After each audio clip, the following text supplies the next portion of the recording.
Okay, ambience. Shh.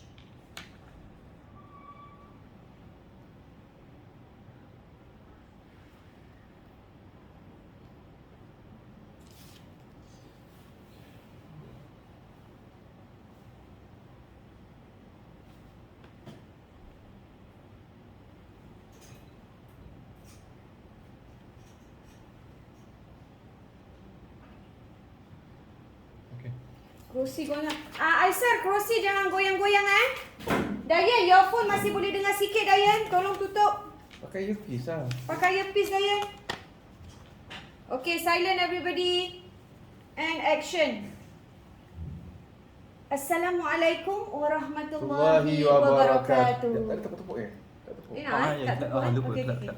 Lupa nak tepuk tangan. Boleh? Panjang umur dah. Oh tak, ni tak. Oh, okay then. Asyik baik, just nice Okay. Papa, dia punya baju Dayan tukar, so I change for you. Ada atas sofa. Ni. Clap. Satu orang, clap. Okay. Satu orang. Satu orang. Dua. Betul, dua tahu dia. Betul serentak ni. Nanti usah tengok nak start Okay. chat. Okay. Dia bagi ada beat tu. Dayan, silent. Lagi kali. Okay. Tak faham pada ni. Okay. Langsung kau dia. Dayan, tak nak bunyi apa-apa Dayan. Okay, ready? And go. Assalamualaikum warahmatullahi wabarakatuh. Bertemu kita dalam Warna-warni Podcast. Kehidupan. Podcast dua beradik. Lupa sampai. Nah, ni dah Aduh. masuk musim raya ni nah. Kita kira biasalah. edisi khas nah.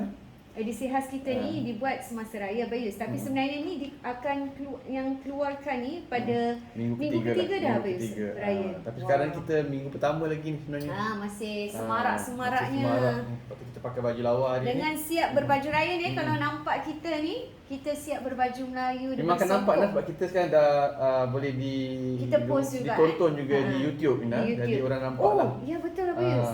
Kita juga nak war-warkan bagi mereka yang belum tahu, podcast kita juga ada di YouTube. Ada di bagi YouTube yang ada lebih suka, selesa lah. ada Lebih suka selesa. membuat pilihan nak mendengar di YouTube atau di podcast dan sebagainya. Nonton di YouTube ataupun mendengar Di di podcast lah.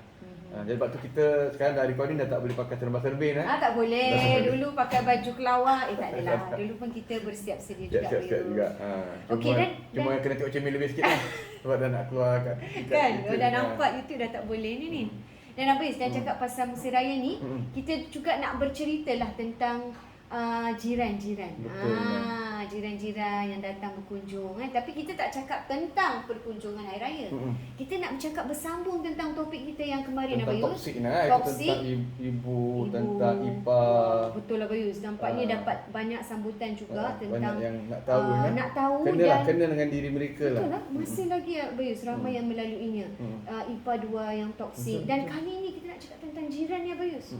Masih lagi ada Bayus, kita duduk berjiran ni. Kadang-kadang ada yang tak bernasib baik nah, dapat Betul. jiran yang apa namanya kurang serasi lah nah. Betul. Kurang serasi sebagai contoh. Tak tahu Ina pernah mengalami dengan jiran ke apa ke? Saya alhamdulillah dapat jiran yang baik-baik Bayus. Jiran ni sangat penting Bayus sebab Betul. kita nak duduk di rumah kita ni ialah bukan nak duduk sekejap Ina pernah cerita dulu jiran Ina yang jaga apa apik apa tak tahu. Ya, itu di Punggol. Masa tu saya tinggal di Punggol. Jiran saya tu memang baik. Apik ni, itu dia cakap pasal hari raya, betul-betul lah diorang datang. Tapi ini jiran juga apa yang datang ni? Jiran se-flat nah. Se-flat. Sebenarnya ibu saya jemput masuk. Ini jiran mak saya, mak kita lah, mak saya kita, pula apa itu. Mak kita tinggal satu blok dengan saya. Jadi kirakan jiran nak jemput duduk. Duduk ni. Okey. Nanti Sambil kita salam menonton dulu, lah, sambil menonton kita punya podcast ni. Kita kena salam dulu nanti tak boleh bulan ni. Jadi sambil Abayus salam, saya kena berbual lah. Jadi kalau nak tahu, saya punya jiran, kakak-kakak saya dan ibu saya tinggal serumah. Atau serumah pula, se-flat Abayus. Saya di tingkat 2, diorang di tingkat 4. Saya tak nanti, salah ambil nanti berbual. sementara tu nanti insyaAllah Marina nak akan sambung tentang pengalaman beliau bersama dengan jirannya. Saya pun akan kongsi sikit pengalaman dengan jiran kita sendiri. Mungkin nak share tentang Nina yang Betul. uncle bagus tu Dan apik uncle bagus. Uncle ni apik sebelah rumah saya ni, dia pasangan suami isteri dah tua, tapi dia memang orang dia chill lah Bayus. Dia suka karaoke. Jadi bila dia karaoke tu siang hari pun kita memang Tak tak marah, kisahlah. Tak kisahlah Bayus, memang Dia- itu dia dah sporting dah. itu dah dia punya rutin Itulah kebahagiaan dia dah tua-tua agaknya nak Tapi berkaraoke. tak macam bising ke suara sedap juga. Boleh lah, Boleh lah. kita pun tak kisahlah. Dan lepas tu Bayus, kalau kita keluar, dulu kita rajin keluar negeri untuk kerja dan sebagainya, nanti Bayus surat khabar apa kat luar tu dia yang bersihkan Bayus. Dia simpankan, dia kemaskan, kalau Surat ada khabar apa ni penting, paper-paper, pamphlet yang ni, semua dia simpankan Bayus. Penting masukkan kan. Kalau kita surat khabar tak masukkan, orang tahu kita tak ada kat rumah. Betul. Nanti yang bahaya kadang. Itulah yang saya terperanjat tau. Bila balik, uncle tu kasih, ini surat khabar saya simpan. Wah, saya cakap, uncle thank you so much. Padahal kita tak pesan Bayus. Sendirinya mereka buat macam tu. Itu Inisiatif sendiri ya. inisiatif sendirilah. Itulah saya rasa Walaupun- beruntung lah. Dan juga tak semua Bayus dapat jiran yang sebegitu Bayus. Ni kita nak cakap tentang jiran-jiran yang toksik ni Bayus. Memang sangat menyedihkan lah bagi sesetengah yang dapat macam ni. Ina cakap pasal jiran sebab kalau dulu memang kita kalau zaman dulu lah memang rapat betul lah jiran-jiran kita bangsa Betul. apalah apa semua. Dulu lain Bayus. Cai-cai yang dulu dalam satu blok ni Kadang-kadang dah kenal. macam keluarga Bayus. Dah macam family. Jiran tu dah macam part of kita punya family. Kita ingat lagi kalau dulu buat macam kenduri satu blok ni. Betul. Ingat tak buat kat depan kolong flat kita tu? Oh yes, betul. Ah. Satu flat flat, kita satu kenal flat Bayus. lah. Kita kenal sekarang satu flat nak kenal semua susah Bayus. Kenal lip lain lah. Lip dah banyak. Jadi dah tak jumpa, tak bertembung. Ina bercakap pasal jiran Nina yang bagus lah. Baik pernah ada pengalaman juga sendiri. Okey. Jiran kita yang masa kita baru pindah lah. Okey, Kita baru ada nikah juga dulu. pengalaman Masa Bayus. Ina pindah terus tak lama Tak lama, Tak saya lama. dah 2 tahun lebih sini. Yang dekat ni, dekat Punggol. Punggol. Tunggu lama, 16 tahun. Masa baru kahwin terus? Terus ke sana lah, lepas 2 tahun kahwin terus Oh, pindah baru di tahun Punggol. kan. Macam Bayi terus pindah Terus kan. dapat rumah kan? Bayi terus Bayi nikah terus ada kita Rumah terus apply sendiri lah. rumah. Masa tunang apply rumah terus nikah dah ada rumah dah. Jadi kalau Ina masih ingat kita punya rumah lama tu masa tu kita baru pindah kat Tempina juga. Dan jiran kita dulu dia ada satu nak cerita pasal jiran lama ni dia ada letak barang Ina dekat luar rumah kita. Dekat luar rumah. Dia letak barang Ina. Dia letak barang tu maknanya dia letak dia punya Tuhan Ina. Oh, okey. Kira kan macam berhala dia lah. Berhala dia. Ya, Jadi rumah kita rumah baik corner. Jadi rumah jiran yang depan tu dia ada tangga dia. Okey. Jadi tangga dia tu dia letak patung tu menghadap rumah Bayu. Oh. Walaupun tu rumah dia tapi patung ni menghadap rumah kita. Yalah, jadi bila orang nak datang ke rumah Bayus nak jalan tu memang nampak lah. Akan nampak ada jiran dia betul, macam patung tu. menghadap begitu Jadi patung tu patung orang yang Tuhan dia yang Yalah. berperut gendut tu nak. Okey. Jadi dia menghadap kita Ina. Okey. Jadi kalau orang datang raya ke apa tu, abang ingat masa raya nanti dia orang kasi singin. Oh. Yang apa jiran-jiran kawan-kawan datang dia kata Assalamualaikum Ustaz, apa khabar? Wah Ustaz tetamu kat luar tak bagi masuk. Orang kacau-kacau pula Lama-lama Ya masuk wah ampun. comel Ustaz Wah tembam itu. Buncit perut dia. Jadi satu bahan gurauan dah. Jadi bahan gurauan pula. Jadi kita dia agak kita tak Mengganggu selesa lah. juga Kita lah. nak suruh dia bawa masuk dalam tu Tuhan dia. Yalah. Betul. Tapi nanti Sensitif lah Bayus, sensitif sangat sensitif. Dan dia pun suka letak barang, dia suka juga jemur barang-barang, baju bukan baju biasa kan, baju-baju dalam semua lelaki yang perempuan tak kat luar nah, dia agak tak senonoh sikit lah dia lama kita. Apa yang kita libat kita doa lah. Berdoa Bayus. Doa je lah apa nak buat tapi alhamdulillah. Demi nak menjaga hati jiran tu betul. tadi Bayus Berkat doa lah. Tak sampai 6 bulan dah pindah. Pindah? Masya Allah. Dia pindah dalam masa 6 bulan. Dalam masa 6 bulan pindah ya. Alhamdulillah. Pindah ya ampun. Dan maknanya termakbul doa tu Bayus. Dalam segi lain kita fikir Tuhan berikan satu kelebihan di situ. Dia pindah pula. Dia pindah ya. Alhamdulillah memang kita pindah rumah situ tak sampai 6 bulan. Dia pun pindah rumah dan masuk kat jiran yang lebih memahami lagi. Alhamdulillah dapat jiran yang jiran lebih baik. orang Islam kita juga. lebih memahami. Jadi alhamdulillah. Yalah. Itu di antara rasanya tak lama jugalah Bayus kan. Ada orang berpengalaman lama Bayus bertahun-tahun Ini kita nak cerita ni lah. Kadang-kadang orang yang macam apa namanya, dapat jiran yang masalah toksik. jiran. Ini bukan saja macam Bayus punya pengalaman Bayus. Ini yang toksik Bayus. Maksudnya yang suka bercakap perkara-perkara yang tak elok, report, kepo dan sebagainya. Wah, ini yang sangat mengganggu. Jiran ada macam-macam lah. Kadang isu bising. Nanti nak kata karaoke tu. Kadang bising. Karaoke mungkin tengah-tengah malam. Mengganggu lah. Tengah malam ataupun karaoke. Ada anak-anak nak tidur dan sebagainya. Ataupun anak-anak bising atau mungkin dia letak dia suka apa namanya, tanam pokok macam terlalu banyak masuk kawasan rumah kita. Ya, sehingga mengganggu kawasan rumah kita. Masuk kawasan rumah kita. Itu banyak berlaku Bayus. Ingat tak masa rumah Kak Atik kita ni? Oh ya, betul.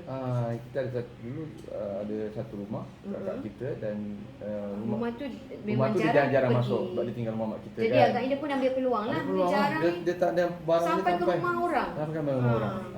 Jadi itu yang berlaku. Itu yang berlaku yang perselisihan antara jiran. Betul.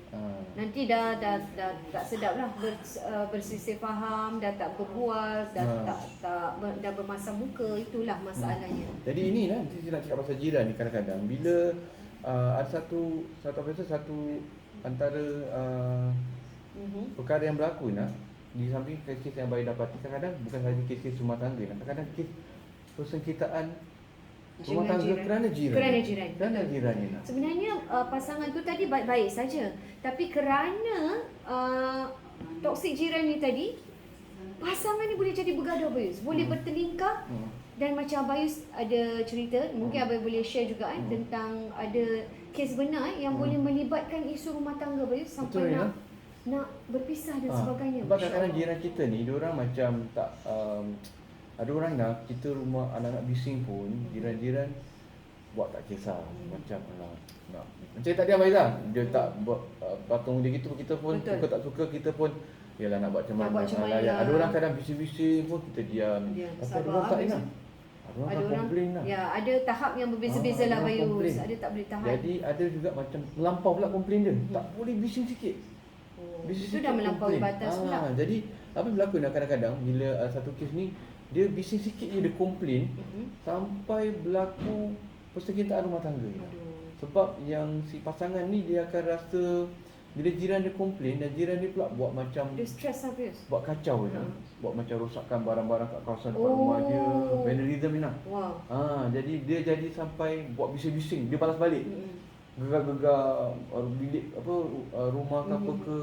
Jadi pasangan dia jadi sampai yang pasangan ni, orang rumah ni sampai dia anxiety. Tak boleh tahan lah Bayus. Dia anxiety lah. Sampai mak ni kalau jiran tu bising dia macam tak tahu nak. Dia mula dengan stres, kemudian anxiety lah, jadi tak boleh kontrol lah. Betul, jadi panik. Jadi sampai dia ke peringkat paksa pasangan dia, suami dia untuk pindah rumah. Kalau tak pindah rumah nak bercerai. Pasal saya rasa di sini isterinya yang menanggungnya Bayus. Mungkin suaminya balik dah petang dah mungkin dah tak ada kekacauan sebegitu. Jadi isterinya ni yang tak boleh tahan ni, yang sehari-harian akan melalui benda ni. Betul, Ina cakap tu betul sangat sebab memang kadang macam kita pernah bincang pasal anxiety lah. Dia kadang-kadang pasangan tak faham. Betul. Dia anggap macam lagi ni relax lah kan. Betul. Dia ingatkan perkara kecil je tak ada apa-apa. Ini nak kena dengar kita punya topik under mental health kan. Di mana anxiety yang tak faham, pasangan yang tak faham. Tahu tapi tak faham. Betul. Jadi apa yang berlaku ialah semakin memburukkan keadaan sebab suami memandang remeh anxiety pasangan dia. Sebab macam nak kata pasangan dia menanggung. Betul. Jadi dia kata alah tak apalah, ini pun nak pindah rumah macam alah apalah sangat dia mesti tahanlah sikit. Padahal dia tak tahu macam mana keadaan tu sehingga mengganggu jiwa dia. Sebenarnya dia sampai isteri sampai ke langkah yang ekstrim, sampai nak pindah rumah, sampai nak bercerai kalau lelaki dia tak pindah rumah. Dan ini tapi macam nak kata antara sebab dan Abai tak nampak sebenarnya benda ni boleh diredakan kalau suaminya menunjukkan keprihatinan, betul. Itu perkataan kepada apa yang dirasakan oleh suami isteri dia. At least belum buat apa-apa tu tunjukkan rasa prihatin, tunjukkan rasa kesian at least lah kan Abayus. Walaupun dia nak take action tu mungkin belum lagi, at least itu yang pertama dia harus tunjukkan. Jadi betul Abang cakap dengan suami dia. Suami dia dalam hal ini isteri rasa suami tak buat sesuatu. Itu yang buat dia lagi marah. Walaupun suami memang buat sesuatu, to be fair to suami dia, tapi isteri dia tak rasa macam tu. Betul. Isteri rasa macam suami dia tak kira buat sangat. Tak tahulah. Buat tak tahu sangat. Suami dia tak buat sesuatu, tak buat langkah apa-apa. Jadi tak bertindak apa-apa. Jadi itu yang buat isteri sampai nak pindah rumah, sampai nak bercerai dan sebagainya. Ataupun suami dia macam meremehkan apa yang dia rasa. Dia punya panik dia tu, suami macam meremehkan. Jadi ni kita kata benda tu sebenarnya berat, tapi dinampakkannya ringan, tak ada apa-apa. Sebenarnya kita kena nampak berat. Jadi apa kata langkah pertama, suami kena acknowledge apa yang isteri rasa. Itu yang pertama guys. Anda kena dia kena empathy dengan apa yang pasangan dia rasa. Lalui. Betul. Apa yang dia lalui, dan ini sekurang-kurangnya akan meredakan rasa anxiety tu tadi. At least dia tahu laki dia ambil berat sikit. Jadi abang cakap dengan suami, awak rasa gini kan, gini kan. Dia sama, dia angguk-angguk. Bila kita tunjuk faham, kita tunjuk dia faham. Awak nak suami awak begini kan. Jadi itu yang gagal suami dia berikan lah. Jadi macam assurance, macam keprihatinan, itu yang boleh dapat melembutkan. Supaya dapat lembutkan isteri dia, dapat pujuk isteri dia. Dan sebab apa yang berlaku ialah dia bukan pujuk, dia terus marah, apa dia macam nak pindah rumah, bukan, memanglah pindah rumah tu bukan jalan penyelesaian, nak bercerai bukan jalan penyelesaian, tapi dia gagal memahami kenapa isteri dia sampai tahap macam tu. Sebab kita tak ambil kisah apa yang dia rasa. Kita sekurang-kurangnya cuba meletakkan diri kita dalam keadaan itu. Betul, empathy itu empathy. Meletakkan keadaan itu dalam diri kita, baru kita boleh faham. Itu langkah pertama ini. Itu langkah pertama untuk dia nak meredakan. Apa tak asal dia akan tak sampai ke peringkat cerai ataupun nak pindah rumah tu kalau suami dia buat macam tu. Betul. Itu langkah pertama. Betul. Buat langkah pertama tu dah buat je, at least safe sikit dah. Baru masuk ke yang kedua ni. Baru dia akan rasa macam suami dia bersama-sama dengan dia. Suami dia together dengan dia. Betul. Tapi tu tak. Sekarang tidak. Nombor satu. Nombor dua ialah dia suami dia pun sebenarnya langkah proaktif juga. Report polis semua. Dah report polis, tapi polis tak ada evidence, tak ada bukti. Jadi suami dia pun dah beli dah CCTV. Dah beli. Maknanya suami dia pun buat something lah. Buat something. Tapi tak cukup. Sebab dia tak meredakan perasaan isteri dia tu. Jadi yang nombor satu tu yang paling penting. Nombor satu tu penting. Jadi nombor dua ni dia dah beli tapi dia tak ada nombor satu tu. Suami dia buat sesuatu sebenarnya, tapi isteri rasa tidak cukup. Tak cukup. Jadi kita pada pertemuan tu Abayus memberikan jaminan kepada jaminan ni pasangan yang Abayus jumpa ni bukan orang Islam dua-dua ni. Dia dapat pergi sebab Abayus. Jadi mereka jadi dia Abayus dia bagi jaminan apa kata. Satu, sebab polis dah report polis. Polis pun dah bagi tahu ada boleh buat laporan. Polis kata perlukan bukti. Jadi bila kata polis perlukan bukti, maka suami pun dah beli CCTV tu untuk siasatan. Untuk siasatan. Jadi bila beli CCTV tu, CCTV tak boleh pasang kat luar sebab orang ni sampai kerosakkan barang-barang luar tau. Yalah, tadi tak boleh nampak lah. Tak boleh nampak. CCTV tu untuk pintu rumah dia. Jadi suami dia rasa tak cukup. Macam mana nak tangkap? Tapi kita yakinkan benda ni jiran-jiran lain pun nampak. Jiran-jiran lain pun nampak ada bukti. Buat bunyi bising. Jadi kalau kita bincang macam kata, kalau akan datang, kalau berlaku lagi sekali dia kacau, kita kena approach dia. Buka pintu, terus approach dia supaya jiran-jiran pun nampak keadaan dan tahu tu. kekecohan tu yang orang ni buat sesuatu. Jadi nampak ada bukti di situ, ada witness. Jadi dan report polis. Report polis kata apa-apa akan datang, report dia. Jadi bila dah report polis apa cakap dengan orang, insya-Allah nanti polis akan datang. Polis akan dapatkan laporan daripada jiran. Daripada dia. daripada jiran, akan tengok daripada CCTV tu yang betulnya dia. Jadi lebih kuat lah di situ, Dan banyak akan tanya evidence. jiran-jiran yang lain pula, nampak tak Apa yang vandalism berlaku, yang dia buat. Bukan kata kacau rumah ni, tapi juga vandalism yang dia buat. Jiran lain nampak tak? Dia cakap temu duga semua. Jadi bila dengar tu baru dia sedap hati sikit lah. Yalah, ada assurance kat situ Abayus. sedap Ada hati kepastian. sikit. Sebelum tu dia rasa macam suami dia tak buat apa-apa lah.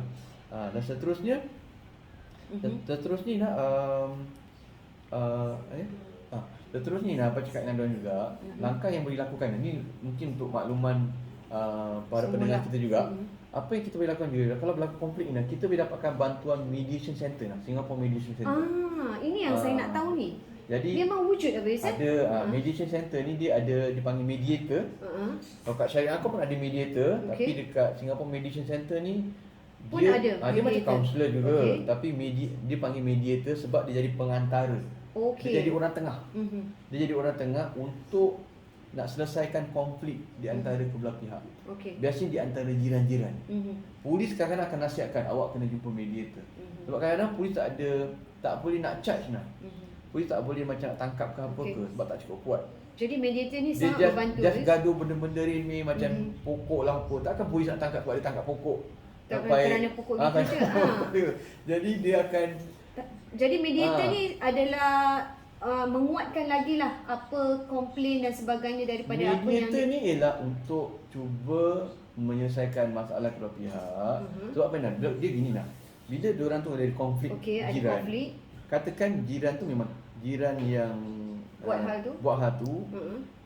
Jiran memang dia yang buat hal tu memang tak patut lah. Dia buat vandalism tu masalah dia, ataupun dia buat kacau, dia buat bising-bising, ketuk-ketuk pintu kuat-kuat semua mengganggu jiran yang tu. Tapi dia buat gitu pun sebab kerana bagi dia jiran yang ada satu tu buat bising. Contohnya anak dia bising, mungkin tengah dia nak tidur mengganggu dia juga. Jadi dia balas balik. Ada lah, dari dia balas balik. Mungkin pada kita alah sikit aja kan. Jadi kalau kalau kata dia pergi marah jiran tu pertahankan, tak selesai lah. Betul. Dia akan berbalas-balas. Tak habis-habis lah kira-kira. Dia masing-masing akan cakap dia betul. Tapi kalau orang tengah ada mediator mediator, dia akan dengar kedua belah pihak. Dia tak menangkan kedua belah pihak. Betul. Pada kalau kita lihat cerita ni, dua-dua masing-masing ada dia punya kesilapan dia juga. Betul. Kan anak dia bising dan jiran atas tu mungkin nak tidur. Cuma dia pun bertindak melampau. Kan. Jadi kalau berjumpa dua ni, dia akan menjadi berbalah-balah. Jadi dia orang tengah yang akan meleraikan lah. Dua-duanya adil. Jadi nampak adil lah di situ. Betul. Dan dia pun ada teknik counselling. Jadi dia boleh pujuk, boleh empathy. Jadi Abayus, bagi orang nak dapat mediator ni memang terus boleh pergi ke mediation center tu. Jadi kalau mediator cakap dengan pasangan ni, diorang akan tone down sikit lah. Akan dengar lah. Pasal ada orang pakar kat situ. Sebab dia tak ada macam nak pertahankan diri dia. Betul. Dia kena nak tengok betul-betul, dia nak mendamaikan. Jadi itu maknanya dengan adanya mediator, insya-Allah mudah-mudahan yang jiran lagi satu akan lebih memahami. Betul. Katakan jiran ni yang bising-bising ni, anak dia bising, dia akan lebih memahami. Lebih faham lah. Maknanya katakan lah. malam-malam jangan bising-bising sangat, ataupun siang-siang yang sekarang ada orang shift lah. Siang tu time dia tidur. Maknanya malam-malam yang bising, siang-siang yang dia akan prihatin. Orang tu nak tidur, kesian. Yang jiran ni pula satu pun faham budak ni bukannya selalu pun. Saya rasa dia kalau macam salah satu dah give in kan. Nanti yang satu lagi akan automatik Abayus. Jadi dengan nasihat mediator tadi mungkin lebih membangkitkan rasa toleransi antara kedua. Jadi Abang sarankan dia lepas ni selain daripada report polis, dapatkan bantuan. Dan sebenarnya polis cakap dengan dia pergi mediation. Tapi Abang bagi jaminan ni mediation ni bagus. Jadi dia lebih yakin lah. Dia pun macam lebih bersemangat. Apa dia cakap lah kenapa dia kena pergi. Jadi mungkin pendengar kita pun boleh lah, ini salah satu tips juga untuk mendapatkan. Kadang-kadang diorang pun buntu tak tahu nak pergi kat mana, nak buat nak bergaduh tak selesai. Tak selesai. Dua-dua keras hati, dua-dua ada ego masing-masing. Takkan nak pindah. Dia macam gaduh suami isteri sama juga sama juga. Jiran kalau dah toksik dan sebagainya, jadi dia sendiri rasa meluap-luap. Betul. Takkan terus nak pindah, sikit-sikit pindah. Okey, dan mudah-mudahan apa yang kita kongsikan hari ini sedikit sebanyak dapat manfaat kepada semua yang mendengar. Kita pun dah nampak rumah kita pun dah nampaknya semakin meriah. Kelentang-kelentung semakin kuat Abayus. Tak pernah Abayus. Kita punya episod ni macam ni. Jadi special hari ni, hari raya. Maklum pun mak Mami kita pun datang bawa pembantu juga. Aduh. Pembantu kalau datang automatik lah. Biasalah Bayus Tak payah suruh pun merajinkan diri sebenarnya tak perlulah. Tak boleh boleh kemas automatik. Tak apa. Kita akan sambung beraya lepas Kita ni. Dan sambung terima beraya, kasih insyaAllah. kepada semua yang mendengar. InsyaAllah kita jumpa di episod yang akan datang. Selamat Selamat Hari Hari Raya Raya semua. kita ucapkan. Dan hingga kita jumpa lagi dalam episod Warna-Warni Kehidupan Podcast Dua Beradik. Assalamualaikum warahmatullahi wabarakatuh.